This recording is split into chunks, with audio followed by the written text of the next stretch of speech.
मोर आम जो पूर्वतन आई तपन नायक सर लव अफेयर था आम दी जन भर संपर्क ठीक थिला तो आमर किछिटा डिस्टर्बांस पाइका तो गत शनिवार दिन मते फोन करी व्हाट्सएप कॉल माध्यम आमर जड़े DIB constable staff Sabyasachi Mahanti बोली मत डाकी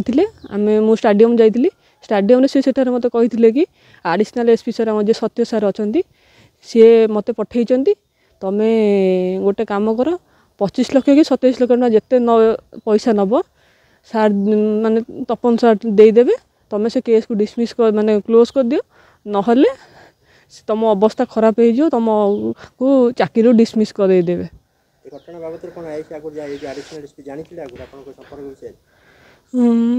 हाँ बोधे जानी थे बोली मुझे भावुची ना सी मुंड पुरे था कौन पाइंका ते धमक आसला कि जदि तुम गणमाध्यम आगे जीवु तो आम डिसमिस करदेबू से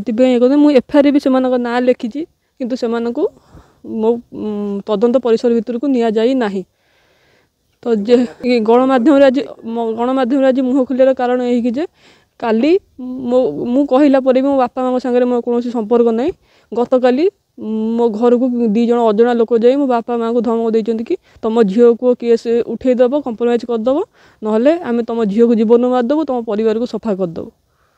आज्ञा सर धमक आदि बड़ ऑफिसर माने एडिशनल एसपी सर भी कहीकि पठे जदि क्या मुँह कल चाकरी मुझे छोट चाकरी करना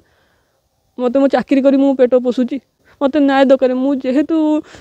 ये तो मत न्याय पाइका मु गली बोली मत उपरस्थ ऑफिसर एमती कहते मोर एफआईआर आउ 2 जन आसामी करतु बड़ ऑफिसर से ना को निगलानी तो मो जीवन प्रति विपद अच्छी आज मत कहे मत पैसा जाची ना तपन नाहक मत पैसा जाची ना मुझे तपन नाहक को पैसा मागिची तो एमाने मझीरे पशिकी आमको एमती करिसेंती तो जेहेतु बड़ ऑफिसर माने धमक दौरान काली जेहेतु मु चुपचाप थी काली जेहेतु मो घर प्रति घर जा धमक देते से आज मुँह खोलिया बाध्य हो मझीरे इंटरफेरेन्स पाइका आम तिक्तता बढ़ला आम 2 जनकर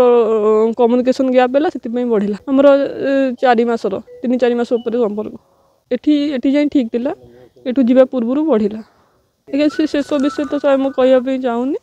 आगो किसी मोर एति मो जीवन प्रति विपद अच्छी मो फैमिली प्रति विपद अच्छी मो एफआईआर देला परे भी मो बड़ ऑफिसर जेहेतु मो कथा शुणुना मु न्याय मागियाटा कौन मोर भूल कि मु चाहूँगी मत न्याय दरकार मु जेहेतु एफआईआर देइची